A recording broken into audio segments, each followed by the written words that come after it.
village est situé au milieu des montagnes, entre le ciel bleu et le vert tendre des jeunes prairies. Le village entier semble peint de couleur rose. C'est à la montagne que le village doit ses belles rivières. L'eau fertilise les plaines si riches de collines et de prairies. Mon village, c'est Issoumar.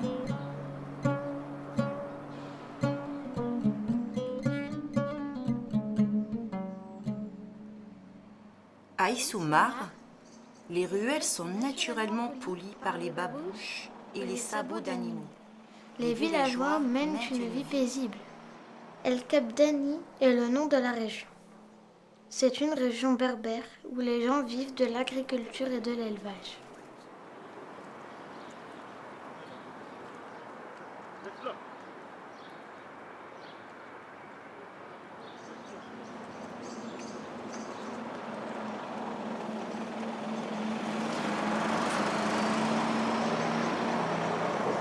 Âgée de 10 ans, je sais entretenir le feu dans l'âtre, préparer le levain, pétrir le pain, faire le ménage et traire la chèvre.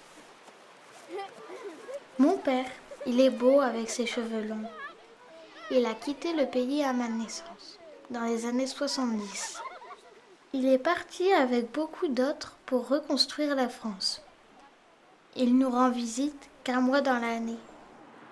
Pour ne pas oublier mon père, de temps en temps, on raconte sur une cassette audio notre quotidien et l'évolution des choses dans notre famille.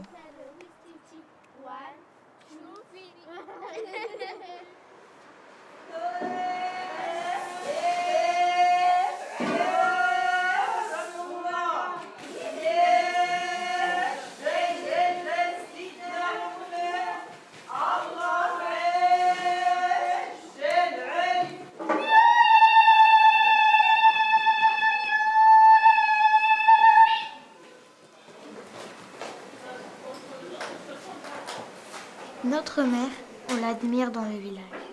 Elle s'occupe de son jardin, cueille et stocke ses légumes pour l'hiver, produit sa propre huile d'olive. J'aime ramasser les olives avec elle. Les olives sont cassées à une avec une pierre plate, puis la pâte obtenue est pétrie et plongée dans des tonneaux remplis d'eau.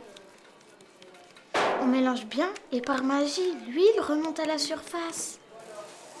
Elle est récupérée puis mise dans des bouteilles. Elle obtient la meilleure huile du Douar. Ma maman, elle n'a peur de rien.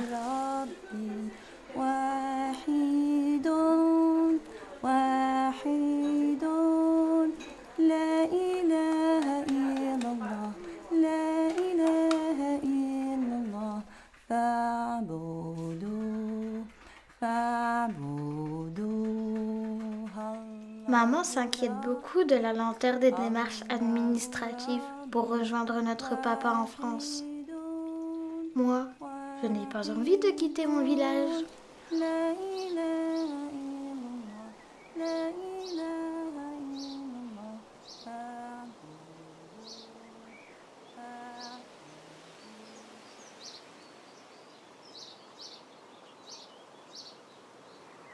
Ce matin, une fraîcheur matinale est tombée du ciel étoilé.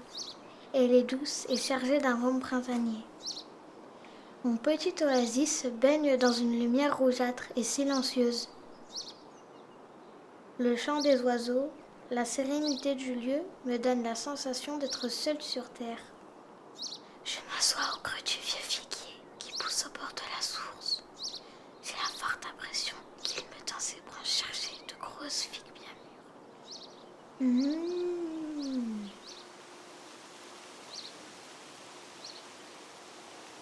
Notre père est rentré fin décembre 1980. Je comprends cette fois que c'est notre tour de partir. Quelques photos, des petits bijoux et les nouveaux vêtements que ma tante m'a achetés. Voilà ce que je range dans la valise.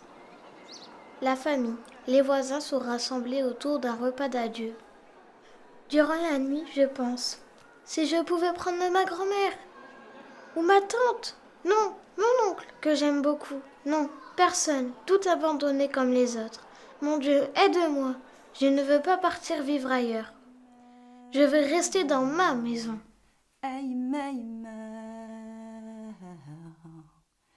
Je te quitte, ô mon village, ô paysage triste. Toi aussi, belle source, et vous, ma famille.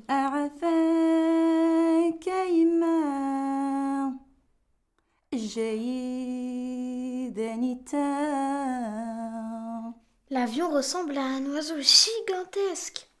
Nous arrivons à Paris, à l'autre bout du monde, en fin d'après-midi. On s'endort dans le taxi jusqu'à notre arrivée à Amiens. Nos larmes ont séché, mais le cœur est triste. Notre appartement se trouve au rez-de-chaussée. Mon père nous le fait visiter. Une belle et grosse cage à oiseaux. Voilà à quoi ressemble notre nouvelle maison. Une chambre pour les filles et une autre pour les garçons. De l'eau chaude dans le robinet. Plus besoin de chauffer, nous dit mon père.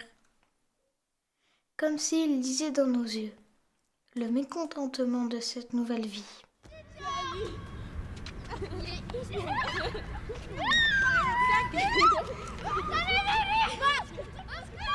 Notre premier dîner en France est pris chez un ami de mon père. Il était arrivé du pays depuis quelques mois avec sa famille.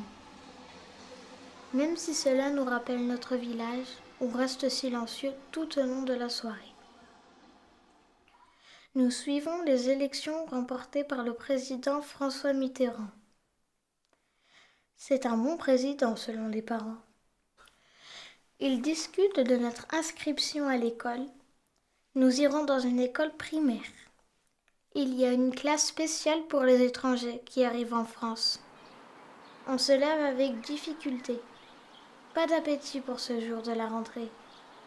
Je tiens mon frère par la main. Je regarde autour de moi cet environnement inconnu.